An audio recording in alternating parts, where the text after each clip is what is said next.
এই তুই টিচারের কাদা দিয়ে দৌড়ান দিছিস কেন?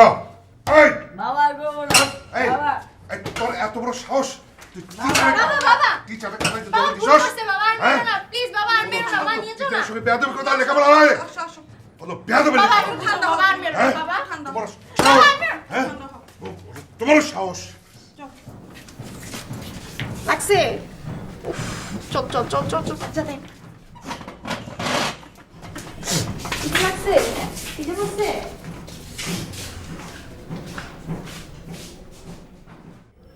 আমার ছেলেরে গরুর মতন পিটাইয়া এখন তুমি ঘুমাইতেছো।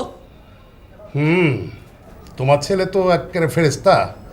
কোনো ভদ্রলোকের ছেলে টিচারকে গোবর নিয়ে দৌড়ায়? টিচার তোর বগলু নাম থুইছে। ভগলু নাম থুইছে বলে কি গোবর নিয়ে দৌড়াবে? টিচার যখন তখন ওর ধরে মারে। এমনি মারে? আমি দেখছি ওদিন। তুমি তো দেখবাই, তুমি মা না, ছেলের কোনো অন্যায় তো তুমি দেখ। কেন টিচার ওরা বুঝাইতে পারে না? টিচারদের এত টাকা পাওয়া নাই, আজকে টিচার পাওয়া বড় কঠিন ব্যাপার। তুমি অন্য টিচার দেখো, এই টিচারের কাছে আমি পড়াবো না। তুমি তো টিচার রাখছিলা। রাখছি, এখন আমি অন্য টিচার দেখবো। দেওগা তুমি কিভাবে পিটাইছো ছেলেটারে? তুমি একবার দেখছো ছেলেটার কি অবস্থা হয়েছে? আমারও তো দেখার দরকার নেই। তা দেখবা কেন? তুমি বাপ তো না, আর কিছু। আমি বাপ না, হ্যাঁ?